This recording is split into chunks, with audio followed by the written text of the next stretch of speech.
Well, a fine morning to you all out there. It's currently the 3rd of the 11th, 2021, and this podcast is coming in a little bit late. I didn't get it done yesterday, as yesterday was the race that stops the nation, otherwise called the Melbourne Cup. It's a horse race here in Australia, the biggest race we have. So I took a little bit of time out to give that a watch. Unfortunately, I didn't do any good, which is very typical. I'm never good at gambling. But the horse that won yesterday was very elegant. Mark that down in the book as something that happened. So I've got a couple of stories queued up here that I had queued up yesterday waiting to go. I'm going to give them a quick read through. And I'd just also like to remind everyone that I do a radio show on 10FM Community Radio Tenterfield. You can easily find that online to listen to. From brunch to lunch with the Lord. So you can go straight from a morning with to brunch with, all the way to lunch. And then if you're lucky, I'm streaming on Twitch. We can spend the whole day together. How's that sound? Fucking exciting. So yes, I had a few stories here that I thought would be good to take a look at. Now, we've got a little bit of a continue on with the whole Australian-French thing that's going on, seeing as our leader is currently over at the G20. But to start off, I want to open a story here titled, ScoMo bets scientists will find solution to climate change, which sounds entirely optimistic. Let's see what ScoMo has to say. I wonder if this is going to be a video. It's the PM.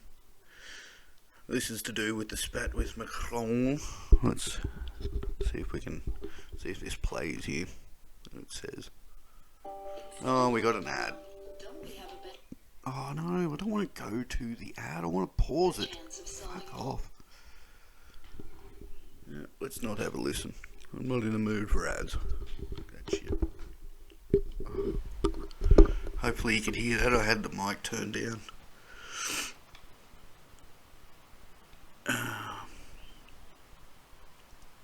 Actually, I might just check that. Okay, that didn't sound too bad. I had my mic turned all the way down because the game that I was playing couldn't handle it. Alright, let's go here. Prime Minister Scott Morrison has told dozens of world leaders to bet on scientists, not politicians, as the people who will lead the way in finding a solution to combat climate change. Straight up, first paragraph, what an absolutely fucking retarded mark to make. Of course it's not going to be politicians. Politicians are the one who have to instigate the fucking rules, so the scientists' work isn't for nothing. You fucking idiot. The challenge of combating climate change will not be met the same way, and it will be met by people who frankly are largely not in this room. No shit. Fuck me trunk. He told the UN Climate Change Conference on Monday night. It will be our scientists, our technologists, our engineers, our entrepreneurs, our industrialists and our financiers that will actually chart the path to net zero, and it is up to us, the leaders of the government, to back them in. He said it was the Australian way to bet on. You're a fucking twat. I'm going to put this out there right now that this dude does not speak for fucking Australia. God, what a friggin' idiot. Australia's pledged to spend more money to help develop a Pacific neighbouring nations to fight climate change and seek an agreement on rapid cuts to global emissions. Developing Pacific neighbouring nations. Yeah, you're a mad dog, because they're putting out heaps. Cleaner technology solutions. Oh, shush! God, these fucking websites, man. Okay, where the fuck were we? Australia pledged to spend more money by helping outcoming. Cleaner technology solutions must outcompete existing technologies if they are to be successful everywhere, especially in developing economies, he said, and achieve it in a way that does not deny our citizens, especially in developing economies, their livelihoods or the opportunity for a better quality of life. Scott Morrison, you are who's writing your speeches? God. Let's just put this into a little bit of context. Alright. Say our neighbouring Pacific fucking nations are at the point where they don't have electricity, let's say. There's lots of little island bloody places. I'm not sure what their lifestyle is like. But what's he trying to say here?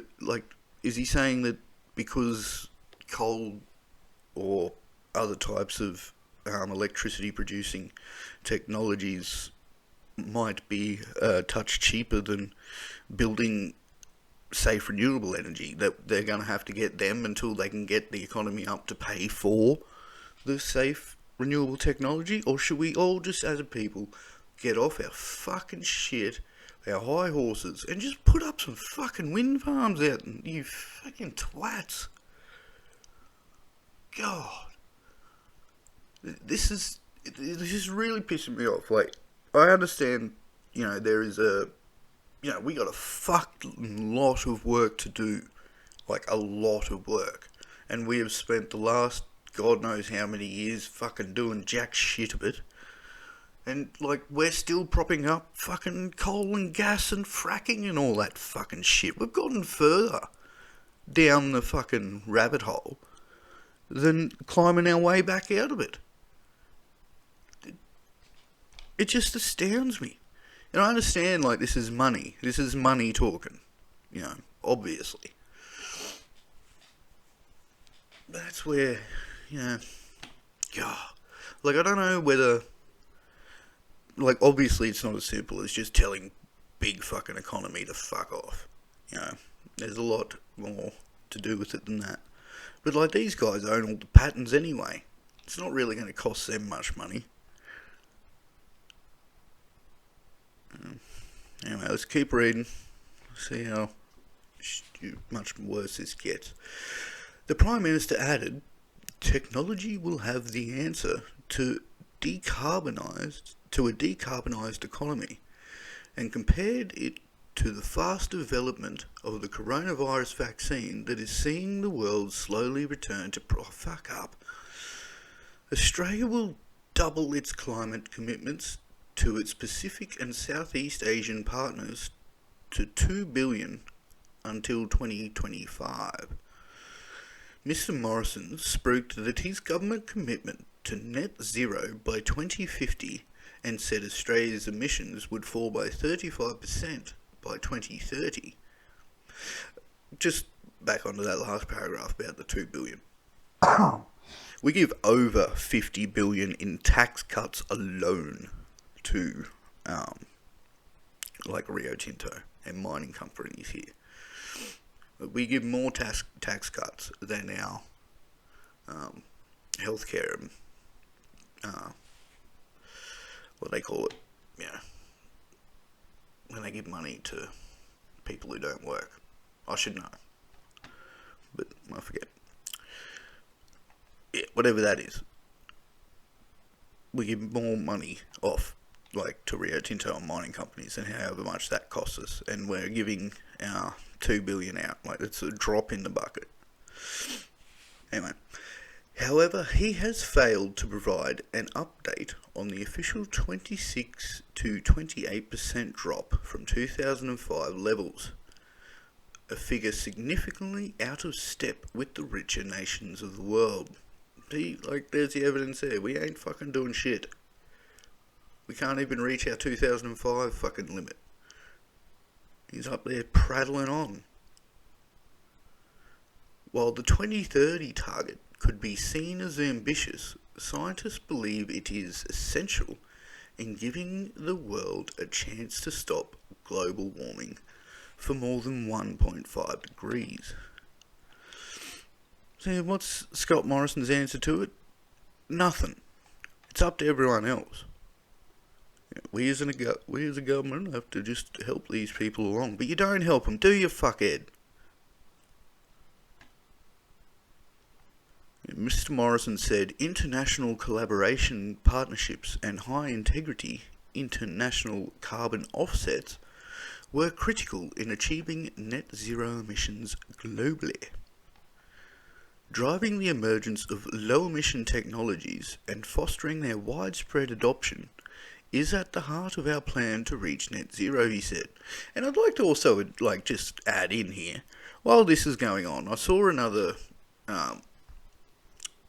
news story yesterday about Barnaby Joyce, our acting Prime Minister while Scott's away, fucking going off in Parliament about how climate change is just a bunch of bullshit. And, this came from, there was something in the past. He's basically just said, there's been this long line of bullshit, and, climate change isn't a fucking issue that we should all be worried about, because it's just a crock to try and get money out of our government. And it's like, fuck you, mate. Even if it is, they're only getting money out of the government to do something fucking, better, try and move into the future, and you're still fucking destroying the fucking shit with your fracking crap. Everyone likes to fucking say, we need work, but wait till all your beaches are fucked. Wait till you can't eat the food. Wait until everything's fucked, and then see how much your money's worth to you. Can't go fucking anywhere on holiday because we're all fucking locked up. And even if you could go anywhere, everything's fucking polluted and you'll just get sick. We'll have to leave the country. They'll probably leave what's that joint? Liechtenstein. Yeah, they'll probably leave Liechtenstein fucking open for us. They'll probably stay clean. They'll just fuck the lower half of the earth.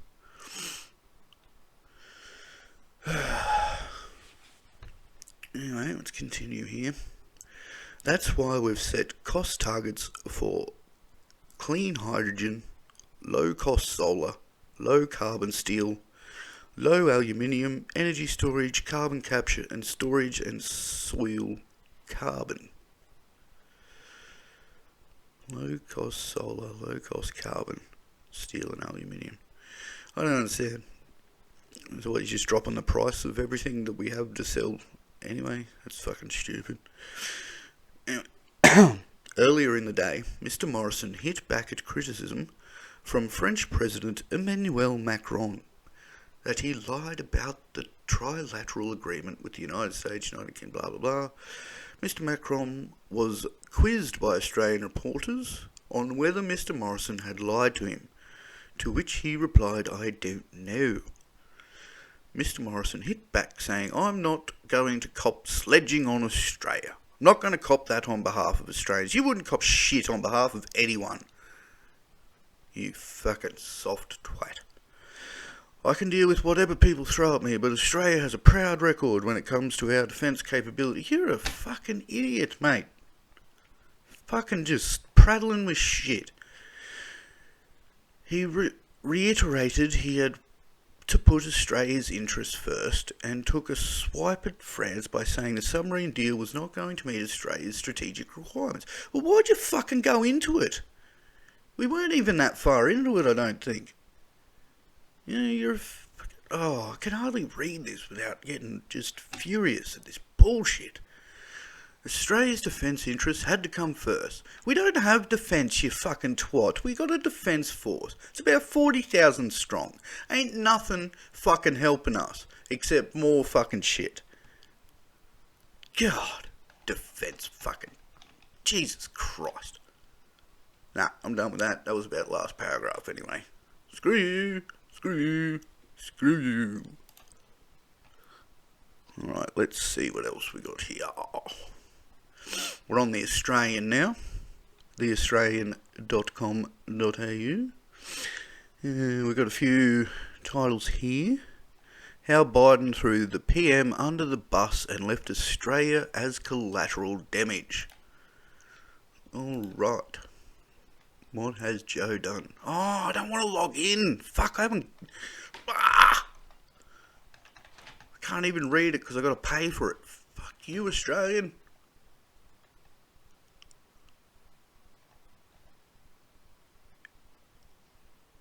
God, that sucks. Okay, well, we can't read that article because I have to pay to look at that internet site. And at the moment, I do not have no money in the account. So, give me a second here. News stories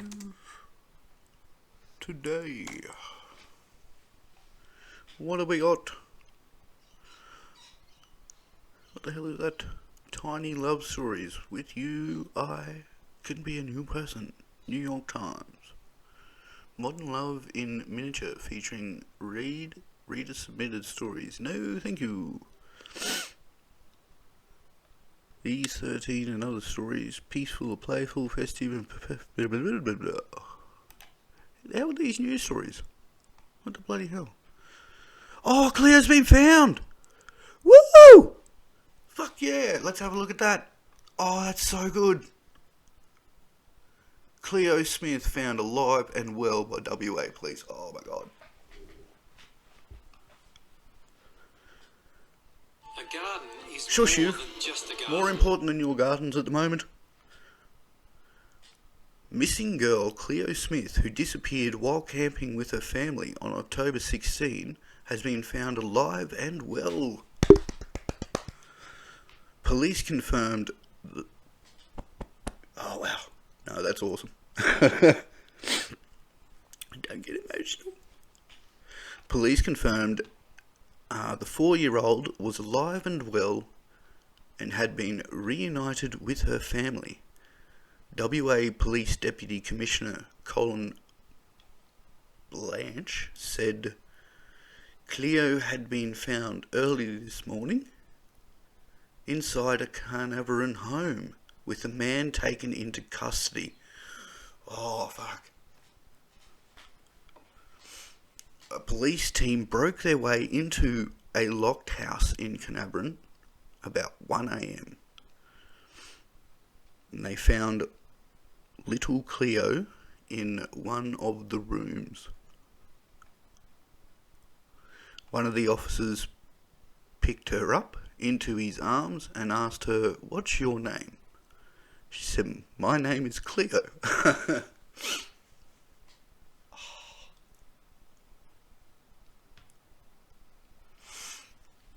No, it's awesome. A Carnarvon man is currently in custody and being questioned.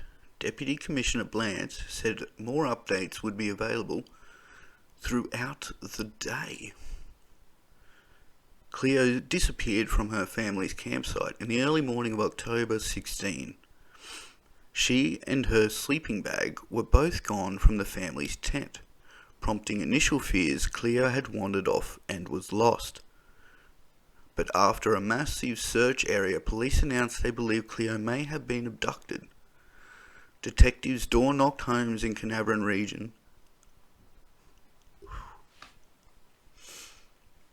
A $1 million reward was announced during the search, and her mother, Ellie Smith, posted repeatedly on social media. In a public plea last week, she spoke about the pain the family was going through. Miss Smith described the situation as heartbreaking.